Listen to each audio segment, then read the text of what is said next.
ये सिर्फ एक कहानी नहीं, ये उस नबी की मोहब्बत के वारिस की दास्तान है जो दुनिया की भीड़ में नहीं, सजदे की तन्हाई में मिलते हैं। ये हैं वो वली अल्लाह जिन्हें लोग दादा मियाँ कहते हैं, मगर जो हर गुनहगार को अपने रब से जोड़ देते हैं। इनकी बातों में करिश्मा नहीं, बल्कि सच, तसव्वुफ और तौबा की रोशनी होती है। जो सुने वो बदल जाए, जो रोए वो रब से मिल जाए, और जो टाल दे शायद फिर कभी ना पाए। आज सुनिए हजरत ख्वाजा मोहम्मद नबी रजा शाह लखनवी रहमतुल्लाह अलैह की सच्ची रूहानी दास्तान, सिर्फ और सिर्फ सीरत वॉइस पर, जहां हर लफ्ज रूह को छूता है और हर आवाज दिल में उतर जाती है। अब सुनिए, लेकिन दिल के दरवाजे खोलकर। रबीउल अव्वल का महीना था, वही महीना जिसमें नबी करीम सल्लल्लाहु अलैहि वसल्लम तशरीफ लाए थे। उसी महीने की 25 तारीख और साल था 1867। जगह भैंसोरी शरीफ, रामपुर जिला, उत्तर प्रदेश। एक सादा सा गांव, न मिट्टी की गलियों में कोई किला था न महल, मगर उस रात फलक पर नूर बिखरा था, क्योंकि एक ऐसी रूह ने जिस्म ओढ़ा था जो आगे चलकर लखनऊ की रूहानी सरजमीन का महबूब बनने वाला था। वालिदैन ने नाम रखा मोहम्मद नबी रजा। ये नाम किसी मुहम्मल वजह से नहीं रखा गया था, ये नाम अल्लाह की तरफ से एक इशारा था। नबी की रजा से पैदा हुआ नूर। वालिद थे हजरत सैयद अब्दुल वाहिद शाह रहमतुल्लाह अलैह, एक सादगी पसंद, मोहब्बती और मुत्तकी इंसान, जिनकी नस्ल हजरत इमाम हुसैन अलैहिस्सलाम तक पहुंचती थी। वालिदा थीं एक परहेजगार खातून, जिनकी कोख से जब ये नूर निकला तो उन्होंने कहा, जब ये पैदा हुए कमरे में कोई चिराग नहीं था मगर रोशनी थी, कोई गाना नहीं था मगर दिल में एक सुकून उतर गया। नबी रजा साहब बचपन में बहुत खामोश रहते। जब दूसरे बच्चे खेलने में लगते, वो अकेले किसी कोने में बैठकर रब का नाम लेते। 4 साल की उम्र में बिस्मिल्लाह हुई और उसी साल उन्होंने कुरान करीम की तिलावत शुरू की। लफ्जों की अदायगी में एक अजीब सा लुत्फ था। गांव के बुजुर्ग कहते, ऐसा लगता है जैसे बच्चा नहीं, रूहें कुरान पढ़ रही हैं। मगर यह सिर्फ आवाज का असर नहीं था, ये तो उस दिल की पाकीज़गी का असर था जो अल्लाह ने उनके साथ पैदा किया था। आपकी शुरुआती तालीम भैंसौरी शरीफ में हुई। मकामी उलेमा से नहव, सर्फ, अदब, तजवीद और कुरानी तालीम ली, मगर साथ साथ दिल का रुख अंदर की तालीम की तरफ भी था। वो अक्सर वुजू करके अकेले तन्हाई में बैठ जाते और रटते रहते, या हक या हक। माँ कहती, कभी कभी नींद से जागती तो देखती बेटा सजदे में है। पूछती, बेटा क्या मांगते हो? कहते, अम्मी अल्लाह को। जवान हुए तो 10 साल तक ब्रिटिश आर्मी में नौकरी की, एक सिपाही के तौर पर। यह बात तहकीक से साबित है कि उन्होंने 1886 से 1896 तक फौजी हजूरी की, मगर वहां भी उनका दिल रब की तरफ जुड़ा रहा। वो कहते थे, मैं तलवार चलाना नहीं चाहता था, मैं तो वो बनना चाहता था जो खुदा के हुक्म से अज़ल की तकदीर बदल दे। और फिर आया वो वक्त, सन 1896, यानी फौज से निकलते ही दिल में एक जबरदस्त तलब जगी, ऐ रब, अब मुझे तेरा आदमी चाहिए। और उसी साल आपकी मुलाकात हुई एक वली से, एक ऐसे बुजुर्ग से जिनके बारे में लिखा गया है। उनका नाम था हजरत शाह मोहम्मद अब्दुल हई फखरुल आरिफीन कद्स सिर्रुहु। चेहरा नूरानी, लिबास सादा, मगर निगाह में वो तासीर कि दिल झुक जाए। वो लखनऊ आए थे, मगर जैसे ही हजरत नबी रजा साहब ने उन्हें देखा, उनके दिल ने कह दिया, यही हैं वो जिनके जरिए रब मेरा हाथ पकड़ेगा। आपने हजरत फखरुल आरिफीन से बैत की और वहीं से आपकी रूहानी तालीम का आगाज हुआ। उन्होंने कहा, बेटा, इल्म से ज्यादा जरूरी है अमल और इखलास। तुझे अब वो रास्ता चलना है जो नबी की मोहब्बत वालों का होता है। और बस चिश्ती, कादरी, जहांगीरी और अबुल उलाई सिलसिले की रोशन चेन आपके दिल में उतर गई। बैत के बाद रूहानी रास्ता अब शुरू हो चुका था। ये राह उन लोगों की होती है जो दुनिया को नहीं रब को चुनते हैं। हजरत शाह अब्दुल हई फखरुल आरिफीन रहमतुल्लाह अलैह, जिनसे हजरत नबी रजा शाह ने बैत ली थी, वो कोई आम बुजुर्ग नहीं थे। वो अबुल उलाई जहांगीरी सिलसिले के ऐसे नूरानी बुजुर्ग थे जिन्हें देखते ही कई सालिकों की तौबा मुकम्मल हो जाती थी। बैत के बाद मुर्शिद ने कहा, अब तेरा असली काम शुरू हुआ है। इल्म के जरिए जो जाना, अब उसे अमल से साबित करना होगा। आपने अपने लिए चिल्ले, तन्हाई और सख्त रियाजत का सिलसिला शुरू कर दिया। कभी गर्मियों की दोपहर में रोजे, तो कभी सर्द रातों में लिहाफ को छोड़कर सजदे, कभी कब्रिस्तान में इबादत, तो कभी जंगलों की खामोशी में या हक की सदाएं। लोग समझते कि ये बंदा शायद दीवाना है, मगर वो नहीं जानते थे कि ये बंदा रब के दीदार की तैयारी कर रहा है। एक बार आपने 40 दिन का चिल्ला खींचा, बगैर किसी खुराक के, सिर्फ पानी पर, एक वीरान कोठरी में। जब चिल्ला पूरा हुआ तो लोगों ने देखा, चेहरा जर्द मगर आंखों में तेज था, जिस्म कमजोर मगर रूह में बला की ताकत। आपने बाहर निकलते हुए सिर्फ इतना कहा, जिसने खुद को मिटा लिया उसी ने रब को पा लिया। मुर्शिद ने एक दिन आपको एक मरीज के पास भेजा जो तबीबों से मायूस हो चुका था। आप चुपचाप पास बैठे, कुछ न कहा, सिर्फ दिल में या शाफी पड़ा और उसके माथे पर हाथ रखा। अगली सुबह वो मरीज बिना किसी सहारे के उठा और चलने लगा। लोग हैरान, मगर आप सिर्फ मुस्कुराए और बोले, जिस दिल में यकीन उतर जाए वहां अल्लाह खुद नजर आता है। कुछ ही वक्त बाद आपके मुर्शिद ने एक सुबह कहा, बेटा अब तुझे चलना है, तेरा मकाम अब लखनऊ में है, वहां तुझे वो रूहें मिलेंगी जो रब को तलाश रही हैं। आपने सिर झुका लिया, ना सवाल किया ना तामुल, क्योंकि आपको यकीन था जिस तरफ मुर्शिद भेजे वो ही रास्ता रब का होता है। लखनऊ रवाना होने से पहले मुर्शिद ने एक खास जुमला अता फरमाया, तू तशरीफ ले जा, जहां तेरा कदम पड़ेगा वहां जमीन रूहानी हो जाएगी। और फिर वो सफर शुरू हुआ जो एक फौजी से वली बनने का था। इस पूरे दौर में आपने कभी अपने नाम की शोहरत नहीं चाही, कभी अपने लिए मुरीद नहीं मांगे, ना कोई डंका ना इश्तिहार, बस एक दुआ जुबान पर होती, या रब मुझे इस काबिल बना कि तेरी राह में जो भी मिले उसे तुझ तक पहुंचा दूं। आपका हर दिन तवज्जोह का, हर रात इबादत की, हर सांस अल्लाह की याद में, हर निगाह रब की तलाश में। एक बार किसी ने पूछा, हुजूर क्या विलायत हासिल करने का कोई आसान रास्ता है? आपने जवाब दिया, रब की रहमत आसान है, मगर दिल को साफ करना पड़ता है, और जब दिल साफ होता है तो रब खुद उसमें आ बैठता है। अब सफर शुरू हुआ उस सरजमीन की तरफ जहां आपने एक रूहानी तहरीक की नींव रखनी थी। वहीं आपने वो खानकाह बनानी थी जहां नबी मोहब्बत, फना, रूहानी तालीम और विलायत के फूल खिला करते। सन 1904 जब आपने अपने मुर्शिद हजरत शाह अब्दुल हई फखरुल आरिफीन से रुखसत ली, तो रुख किया उस सरजमीन की तरफ जो तसव्वुफ की तारीख में हमेशा से खास रही, लखनऊ। उस वक्त लखनऊ में सियासत का, तहजीब का और तसव्वुफ का दौर चल रहा था, मगर वहां एक ऐसी रूहानी कशिश की कमी थी जो लोगों को अल्लाह से जोड़ सके, जो मोहब्बत और तौबा के साए में ले आए। आप लखनऊ आए, ना बज़्म के साथ ना काफिले के साथ, बस एक बोरी, एक तस्बीह और दिल में रब का नाम। आपने मॉल एवेन्यू के पास एक सादा से मकान को ठिकाना बनाया। वहीं से खानकाह नबी रजा की बुनियाद रखी गई। ना कोई चांदी का दरवाजा, न सोने के पत्तों की सजावट, मगर जो आया वो बदल कर लौटा। खानकाह में सिर्फ 3 चीजें मिलती, सुकून रब का नाम और आपकी निगाहें, जिनमें अल्लाह का असर था।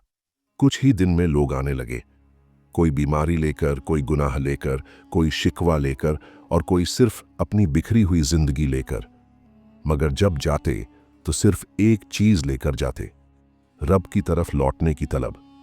आपकी जबान में मोहब्बत थी, आपके लहजे में अपनापन था। आपने कभी किसी से ताल्लुक नहीं मांगा, मगर लोग खुद ब खुद कहते गए, ये हमारे दादा हैं, रूह के दादा। और फिर ख्वाजा साहब से लोग कहने लगे, दादा मियाँ। एक माँ आई, रोते हुए कहा, मेरा बेटा घर छोड़कर चला गया, गुनाहों में गर्क हो गया है, लखनऊ में किसी दरगाह के बाहर भीख मांगता है। आपने आंखें बंद की, सिर्फ इतना कहा, अगर उसकी मां के आंसू सच्चे हैं तो बेटा खुद वापस आएगा। 3 दिन बाद वही बेटा दरवाजे पर खड़ा था, आंखों में आंसू और लबों पर सिर्फ एक लफ्ज, मां मुझे रब की तरफ ले चलो। आप कहते थे, वो दिल पाक नहीं जो मस्जिद में भी घमंड लाए। रब की राह में सबसे बड़ा चिल्ला किसी भूखे को खाना खिलाना है। अगर अल्लाह तुझसे राजी हो जाए तो दुनिया में कुछ भी ना हो, कोई फर्क नहीं पड़ता। लखनऊ में हजारों लोग आपके मरीद हुए, मगर आपने सिर्फ कुछ को खलीफा बनाया। उनमें सबसे प्रमुख थे हजरत सैयद राहत हसन शाह साहब, जिन्हें आपने अपना रूहानी वारिस बनाया। हजरत सैयद हसन रजा शाह, जिन्हें आपने इल्म और अमल दोनों में तालीम दी। हर खलीफा को आपने एक ही बात सिखाई, लोगों को खुद से नहीं, रब से जोड़ो। हर साल 24 रबीउल अव्वल को आपकी याद में लखनऊ की फिजा नूर से भर जाती है। हिंदू, मुसलमान, सिख, ईसाई सब आते हैं। कोई फूल लाता है, कोई दुआ लाता है, कोई बस अपनी टूट चुकी उम्मीदें लेकर आता है। मगर सब यही कहते हैं, दादा मियाँ की दरगाह से खाली कोई नहीं जाता। आपका दिन कुछ यूं गुजरता था। सुबह से पहले तहज्जुद, बाद फज्र, तस्बीह और मुराकबा। सुबह सुबह खाने से पहले खिदमत के लिए दरवाज़ा खुला, दोपहर में तालीम, शाम को जिक्र की महफिल, रात को एकांत, अल्लाह अल्लाह और सजदे। अरे मुरीद बनाना आसान है, मगर मुराद देना रब के हुक्म पर है। तू अगर रब को राज्य कर ले तो दुनिया तेरे पीछे चलेगी। साल 1954 24 रबीउल अव्वल 1374 हिजरी, वो दिन जब लखनऊ की फिजा में एक अजीब सी खामोशी उतर आई। हवा चल रही थी मगर बोझिल, दरख्त खड़े थे मगर साकित, और वो दरवाज़ा जो हर सुबह इंसानियत के लिए खुलता था उस दिन बंद हो गया। क्यों? क्योंकि दादा मियाँ ख्वाजा लखनऊ हज़रत नबी रज़ा शाह रहमतुल्लाह अलैह इस फानी दुनिया को छोड़कर अपने रब से मिलने चल दिए थे। आपकी जिंदगी की आखिरी रात आपने मुराकबा किया, कई घंटे तन्हाई में, फिर तस्बीह हाथ में ली और सजदे में चले गए। कुछ ही देर में जब खादिम आया तो देखा आप सजदे में थे, मगर जिस्म में हरकत नहीं थी। लब्बों पर एक जुबान जमी थी, या हक या हक। न कोई तड़प, न कोई शिकवा, न कोई आवाज, बस एक सकून, एक नूर, एक रूहानी मुस्कुराहट। जब विसाल की खबर फैली तो लखनऊ की गलियों में सन्नाटा छा गया। लोग भागे चले आए, कोई बिना चप्पल, कोई रोते हुए, कोई अपने बच्चों को उठाए, बस एक ही बात कहते हुए, दादा मियाँ चले गए मगर उनका नूर यहीं है। जनाजे में हजारों नहीं, लाखों का मजमा था। कोई टांग टूटे होने के बावजूद आया, कोई बीमार होकर भी आया, कोई गुनहगार था जो उस आखिरी दीदार के लिए तौबा करता हुआ आया। आपका मज़ार मॉल एवेन्यू लखनऊ में वाक़या है, वही जगह जहां से आपने रूहानी तहरीक चलाई थी। मज़ार सादा है, न संगमरमर न झाड़ फानूस, मगर जो वहां आता है दिल लेकर आता है और दुआ लेकर जाता है। हर साल 24 रबीउल अव्वल को लखनऊ में आपकी याद में उर्स नबी रज़ा मनाया जाता है। उस दिन न कोई हिंदू होता है न मुसलमान, सब इंसान होते हैं और सब कहते हैं, दादा मियाँ ने हमें खुद से नहीं रब से जोड़ा था। वाक़या नंबर 2, एक औरत मज़ार पर आई। बेटा 5 साल का था मगर बोल नहीं पाता था। उसने आंसू बहाते हुए सिर झुकाया और कहा, दादा मियाँ, अगर आप वली हैं तो मेरा बच्चा बोलेगा। सिर्फ 3 दिन बाद बच्चा पहला लफ्ज़ बोलता है, अम्मी। वो औरत चीख के कहती है, अब मुझे किसी डॉक्टर की नहीं, दादा मियाँ की ज़रूरत है। वाक़या नंबर 2, एक शख्स जो दिवाली के दिन भी शराब से नशे में रहता था, एक रात ख्वाब में दादा मियाँ को देखा। आपने बस इतना कहा, बेटा अब बहुत देर हो चुकी है, चल रब की तरफ। सुबह उठा तो शराब को हाथ न लगाया और कुछ महीनों बाद वही शख्स खिदमत का सबसे बड़ा कारकुन बन गया। आपकी वसीयत, 3 बातें आपने अपनी जिंदगी के आखिरी हिस्से में 3 बातें वसीयत की थीं। नंबर 1, कभी किसी गुनहगार से नफरत मत करना, क्योंकि वो भी किसी माँ की दुआ लेकर पैदा हुआ है। नंबर 2, रब को पाने के लिए अपने अंदर के राब्ते को जिंदा रखो, दुनिया का नहीं दिल का तसव्वुफ काम आता है। नंबर 3, मेरी मज़ार पर आओ मगर मुझसे कुछ मांगने नहीं, रब से मांगने, क्योंकि वली सिर्फ दरवाज़ा है, मालिक नहीं। आपकी विरासत, आपके खलीफाओं ने आपकी रूहानी चेन को आगे बढ़ाया। आपके खलीफा और सज्जादा नशियों बने हज़रत सैयद इनायत हसन शाह साहब, ये आपके छोटे भाई थे, और एक खलीफा हज़रत हसन रज़ा शाह साहब। इनके अलावा और भी बहुत खलीफा है आपके, और आज भी आपके सिलसिले से मज़ारें, खानकाहें और महफिलें जिंदा हैं। लखनऊ, रामपुर, बहराइच, बाराबंकी, बांग्लादेश, हर जगह जहां आपका नाम लिया जाता है वहां दिल झुकते हैं और रूहें जागती हैं। आपकी जिंदगी का सार, जिन्हें लोग दादा कहते हैं, वो किसी की औलाद भी नहीं मांगते, वो बस दुआ करते हैं, कि रब सबको खुद से बेहतर दे। लखनऊ की उस खानकाह से जहां एक सादी सी बोरी पर बैठा वली हर दिन तालीम देता था, वहीं से फैली वो नूरानी रोशनी जिसने लाखों दिलों को अल्लाह से जोड़ दिया। आपकी तालीम कोई भारी किताबों की बात नहीं थी, बल्कि वो थी रूह को समझने की जुबान। आपका बयान ना चीखता था, ना डराता था। आपका लहजा ना उस्तादी करता था, ना हुक्म देता था, बल्कि जब आप बोलते तो ऐसा लगता जैसे दिल खुद ब खुद तस्लीम कर रहा है। आप कहते, इल्म वो नहीं जो जबान में हो, इल्म वो है जो दिल को सुझा दे और आंखों से आंसू निकाल दे। 4 बातें जो हर मुरीद को सिखाई। नंबर 1, तौबा सिखाई, हर दिन की, हर गुनाह की। कहते, गुनाह की आदत से ज्यादा खतरनाक गुनाह को छोटा समझना है। नंबर 2, तवक्कुल सिखाया। कहते, अगर तू अल्लाह पर वाकई भरोसा करे तो दरवाजा बंद हो या खुला, तुझे फर्क नहीं पड़ेगा। नंबर 3, तहज्जुद की मिठास सिखाई। कहते, जिसने सच्ची मोहब्बत में 2 रकात रात में पढ़ी, वो सारी दुनिया से आजाद हो गया। नंबर 4, खिदमत का मकसद सिखाया। कहते, अगर तू किसी के काम आ जाए तो तुझे रब से मांगने की जरूरत नहीं, रब तुझसे राजी हो जाएगा। आपने सिर्फ मर्दों को नहीं बल्कि औरतों को भी रूहानी तालीम दी। कहते, जो माँ अपने बच्चों को वुजू सिखा दे, वो माँ एक उम्मत बना देती है। लखनऊ की कई औरतें जिनकी जिंदगी गुनाहों में डूबी थीं, आपके जिक्र से हाफिजा, नातख्वान और मोहब्बत वाली बंदी बन गई। हर जुमेरात को आपकी खानकाह में महफिल जिक्र होता। कोई झूमता था, कोई रोता था, कोई चुप बैठा रहता, मगर आंखों से आंसू बहते रहते। आपके लबों से निकलता, ला इलाहा इल्लल्लाह, ला इलाहा इल्लल्लाह, और फिर पूरी फिजा नूर से भर जाती। एक नौजवान जो शराब और जुए में डूबा हुआ था, वो एक रात आकर आपके दरवाजे पर गिरा। कहा, दादा मियां, मुझे बचा लो। आपने सिर्फ एक लफ्ज कहा, अल्लाह से शर्म कर। वो नौजवान रात भर आपकी चौखट पर रोता रहा। सुबह उठकर हाथ से शराब की बोतलें तोड़ी और 2 महीने में नमाजी बन गया। आज उसी की औलाद आपके उर्स की सबसे बड़ी खिदमतगार है। एक बूढ़ी औरत हर जुमेरात पर्दे के पीछे बैठकर आपके बयान सुनती। एक दिन किसी ने पूछा, अम्मा, आप हर हफ्ते क्यों आती हो? उसने कहा, जब तक दादा मियाँ की आवाज सुनती हूं, मुझे अपने गुनाह मिटते हुए महसूस होते हैं।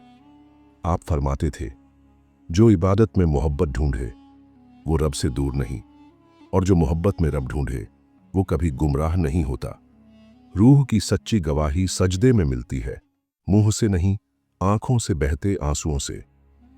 आपकी तालीम सिर्फ लखनऊ में नहीं रही, बल्कि बाराबंकी, फैजाबाद, गोरखपुर, बनारस, इलाहाबाद, रामपुर, बांग्लादेश तक फैली।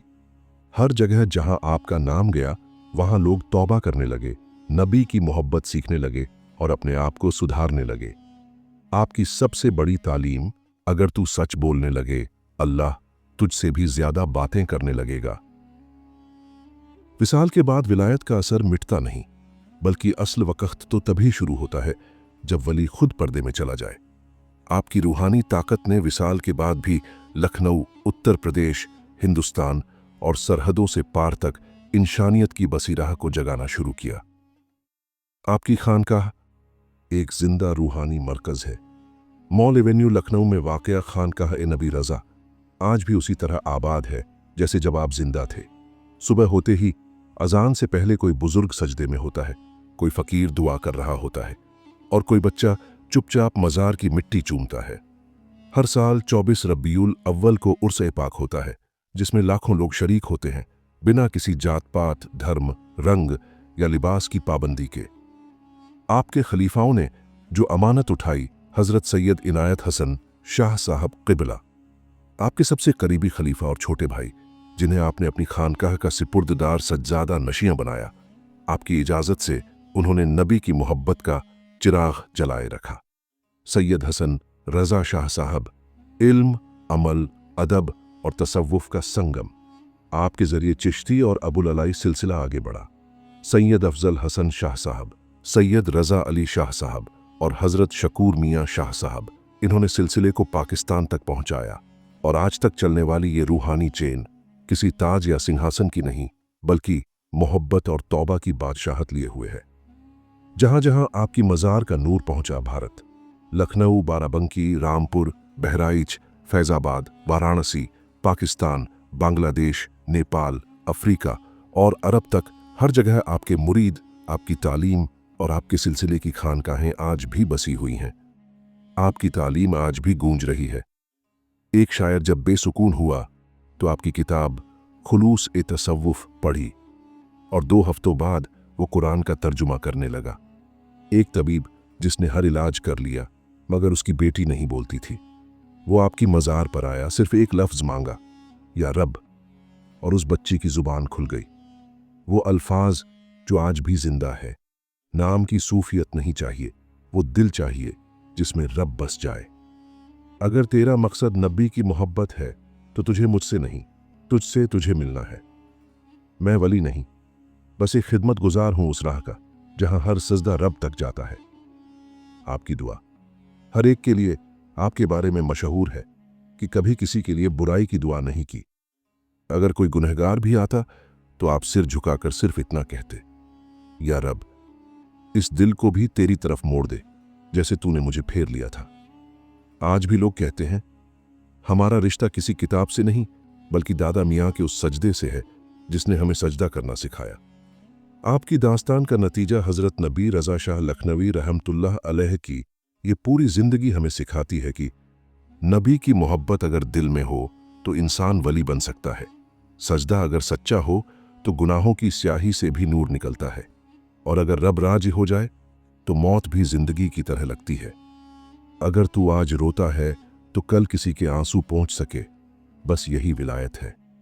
खत्म हुई एक रूहानी दास्तान, मगर शुरू हुआ एक सफर, आपके दिल से, आपके चैनल से, हर उस रूह तक पहुंचने का जो रब को ढूंढ रही है। अगर आज की दास्तान ने आपके दिल को छुआ हो तो समझ लीजिए दादा मियाँ की मोहब्बत अब भी जिंदा है। ये सिर्फ एक वली की कहानी नहीं थी बल्कि आपकी और हमारी जिंदगी को बदलने वाली नसीहत थी। अगर आप भी चाहते हैं कि आपका दिल रब से जुड़ जाए तो ऐसी ही और सच्ची रूहानी दास्तानों के लिए जुड़े रहिए सीरत वॉइस से, जहां हर दास्तान आपके गुनाहों को आंसुओं में बहा सकती है और आपको सजदे की ताकत दे सकती है।